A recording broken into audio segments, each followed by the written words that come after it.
Kota Marudu. Wah. Saya dulu Ya, sudah ke Kota Marudu beberapa kali. Ya, Cantik pernah tempatnya. dulu main futsal kan. Ya. Wah. Kamu ada ke masa saya main futsal tu?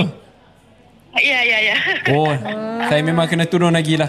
Cuma kali ni kena bawa Bella sekali lah main futsal. Betul-betul bawa-bawa. Ya, Bella je walaupun kaki kecil je pandai main futsal. Siapa nama kita? Saya Alina. Ha? Alina, terima kasih sebab support The Raw. Ya, tadi untuk lagu baru ya. Terima kasih.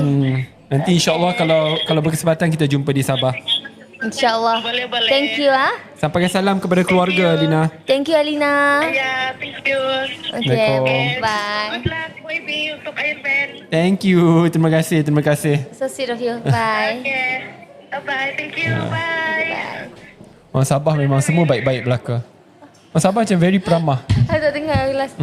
Sangat peramah. Last tu ya, Alina, saya dengar. Minta maaf saya terus tekan end call. InsyaAllah doakan. Okay? Apa? Tak ada apa-apa.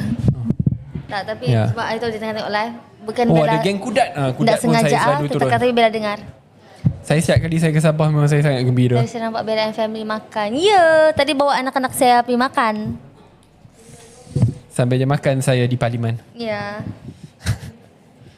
Melupakan saya sekejap. Wow, seriously itu kerja ya? Yalah. Tanggungjawab. Saya tak marah pun. Tadi sesi yang sangat penting bersama dengan Menteri Pendidikan tentang soal reformasi pendidikan negara. Kerana esok, mungkin kalian tidak tahu, tapi esok adalah pembentangan belanjawan negara bagi tahun depan. Sebab itu pada hari ini kita bicarakan soal reformasi pendidikan, sistem silabus, kurikulum yang akan diguna pakai. Banyak cadangan-cadangan yang saya ketengahkan supaya kita dapat perbaiki sistem pendidikan negara, kerana untuk Malaysia jadi negara maju, pendidikan adalah tiang utama yang perlu dibina dan dipertahankan. Okey, sebelum kita tamatkan sesi pada malam ini, jangan lupa untuk follow yang sedang menonton tu, 13,000 yang sedang menonton. Yang setia sedang menonton, jangan lupa untuk follow page The Raw. Terima kasih. Terus saya tengok ramai yang follow. Thank you very much. It means a lot. Dan insyaAllah kita jumpa lagi pada sesi-sesi yang akan datang. So kalau ada masa nanti esok dengarlah sesi pembentangan belanjawan. Kalau ada cadangan boleh tag saya nanti atau DM saya untuk saya suarakan nanti.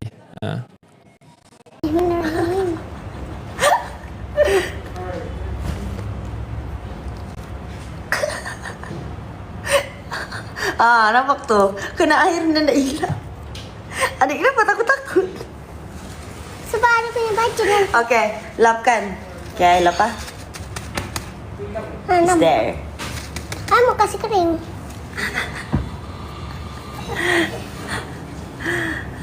Kasih air sikit. Tolong. Ambil tisu. Ay, kita pula. Untuk apa? Untuk tu bah. Mau buat macam di dalam tu tadi. Tolong buat. Tengok kau punya tangan. Begini. Tengok punya tangan.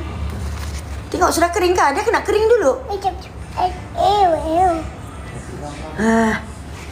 Mana nak buat live TikTok? Belum. Belum kan? Kalau belum kering nanti dulu. Kena kasih kering dulu. Okay.